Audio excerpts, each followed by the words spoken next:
मंडळी, महाराष्ट्र विधानसभेच्या निकालाच्या 12 दिवसानंतर अखेर महाराष्ट्राला मुख्यमंत्री मिळण्याची सायंकाळ उगवली। पंतप्रधान नरेंद्र मोदींसह 22 राज्यातील मुख्यमंत्र्यांच्या प्रमुख उपस्थितीत देवेंद्र फडणवीस यांनी आझाद मैदानाच्या मंचावर येत शपथ घेण्यास सुरुवात केली। सगळ्यांच्या नजरा फडणवीसांच्या तोंडून शपथेची पहिली ओळ ऐकण्यासाठी आतुर झाल्या होत्या। अखेर मी देवेंद्र, सरिताताई, गंगाधरराव, फडणवीस ईश्वर साक्ष शपथ घेतो की या ओळी कानावर पडल्या आणि उपस्थितांसह हा सोहळा अनुभवणाऱ्या सगळ्यांचे डोळे उत्साहाने भरून गेले।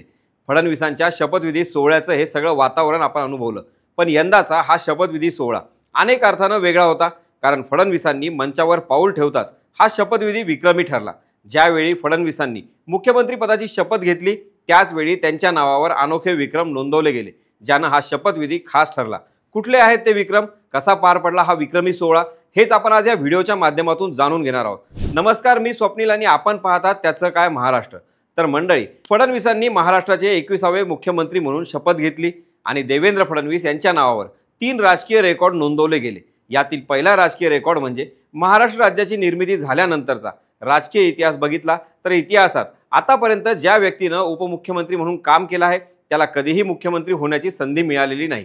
1978 पासून ते 2024 पर्यंत जे उपमुख्यमंत्री झाले त्यांना कधीही मुख्यमंत्री पदावर पोहोचता आलं नाही। परंतु हे रेकॉर्ड मोडीत काढत देवेंद्र फडणवीस यांनी उपमुख्यमंत्री सुद्धा मुख्यमंत्री होऊ शकतात याचा नवा पायंडा रोवला आहे। ते एकनाथ शिंदे यांच्या मंत्रिमंडळात उपमुख्यमंत्री होते। याआधी छगन भुजबळ, अजित पवार, आर पाटील, गोपीनाथ मुंडे यांच्यासह अनेक दिग्गज उपमुख्यमंत्री पदापर्यंत पोहोचले, पण अद्याप मुख्यमंत्री होऊ शकले नाहीत। 1978 साली सर्वात पहिल्यांदा नाशिकराव तिरपुडे यांनी उपमुख्यमंत्रीपद भूषवलं होतं। त्यावेळी वसंतदादा पाटील हे मुख्यमंत्री होते। त्यांचा कार्यकाळ केवळ 4 महिन्यांचा होता। तिरपुडे हे उपमुख्यमंत्री झाले, पण त्यांना पुढे कधीही मुख्यमंत्री पदाची संधी मिळाली नाही। त्यानंतर सुंदरराव सोळंके हे उपमुख्यमंत्री झाले। त्यावेळी शरद पवार हे मुख्यमंत्री होते। सोळंकेंचा कार्यकाळ हा 2 वर्षांचा राहिला, परंतु त्यांच्या राजकीय कारकिर्दीत तेही कधी मुख्यमंत्री झाले नाहीत। त्यांच्यानंतर 1983 साली वसंतदादा पाटील पुन्हा मुख्यमंत्री झाले। त्यावेळी रामराव आदिक हे उपमुख्यमंत्री होते। त्यांनाही पुढे कधीच मुख्यमंत्री होण्याची संधी लाभली नाही। 1995 साली पहिल्यांदा शिवसेना भाजप युतीचं सरकार महाराष्ट्रात आलं। त्यावेळी आधी मनोहर जोशी आणि नंतर नारायण राणे हे 2 मुख्यमंत्री झाले। या दोघांच्याही मंत्रिमंडळात गोपीनाथ मुंडे उपमुख्यमंत्री होते। मुंडेंची मुख्यमंत्री होण्याची महत्त्वाकांक्षा होती, पण त्यांना सुद्धा ही संधी मिळाली नाही। त्यांचा अपघाती मृत्यू झाला, त्यामुळे त्यांचं मुख्यमंत्री पदाचं स्वप्न अपूर्णच राहिलं। परंतु इथे एक गोष्ट अधोरेखित करण्यासारखी आहे, ती म्हणजे जर गोपीनाथ मुंडे हयात असते तर कदाचित 2014 साली तेच फडणवीसांऐवजी महाराष्ट्राचे मुख्यमंत्री झाले असते, पण तसं झालं नाही। राज्यात सत्ता बदल झाला, युतीचं सरकार जाऊन आघाडीचं सरकार आलं। विलासराव देशमुख हे त्यावेळी मुख्यमंत्री झाले, तर छगन भुजबळ हे उपमुख्यमंत्री झाले। भुजबळांना 2 वेळा उपमुख्यमंत्री होण्याची संधी मिळाली, पण ते मुख्यमंत्री कधी होऊ शकले नाहीत। छगन भुजबळ यांच्यानंतर आर पाटील यांनीही उपमुख्यमंत्रीपद सांभाळलं। ते सलग 4 वर्ष या पदावर होते, पण त्यांनाही मुख्यमंत्री पदाला गवसणी घालता आलीच नाही। आर पाटील यांच्यानंतर अजित पवार यांनी एकदा नाही तर जवळपास 5 वेळा उपमुख्यमंत्री पदाची शपथ घेतली। मुख्यमंत्री होण्याची अनेक वेळा अजित पवारांची इच्छा व्यक्त केली, पण त्यांना या पदावर काम करण्याची संधी काही मिळालीच नाही। पुढे एकनाथ शिंदे हे मुख्यमंत्री झाले। त्यांच्या मंत्रिमंडळात मुख्यमंत्री असलेले देवेंद्र फडणवीस उपमुख्यमंत्री झाले। त्यावेळी एक चर्चा सगळीकडेच होती, जो एकदा उपमुख्यमंत्री होतो तो परत मुख्यमंत्री होत नाही। मात्र हा समज देवेंद्र फडणवीस यांनी खोटा ठरवला। त्यांनी हा अनोखा विक्रम आपल्या नावे केला आणि सोबतच अजित पवार यांनी उपमुख्यमंत्रीपदी कायम राहण्याचा अनोखा विक्रम सुद्धा त्यांच्या नावे कायम ठेवला। यानंतर फडणवीसांच्या नेतृत्वात सलग 3 वेळा 100हून अधिक आमदार निवडून आणण्याचा विक्रम त्यांनी केला। 2014 पासून ते 2024 पर्यंत 3 निवडणुका फडणवीस यांच्या नेतृत्वावर पार पडल्या। 2014च्या विधानसभा निवडणुकीत एकट्या भाजपचे 122 आमदार निवडून आले। 2019च्या विधानसभा निवडणुकीत 105 आमदार निवडून आले। इथं भाजपची संख्या घटली, मात्र 100चा आकडा काही कमी झाला नाही। यानंतर यंदा म्हणजे 2024च्या विधानसभा निवडणुकीत भाजपचे तब्बल 132 आमदार निवडून आले।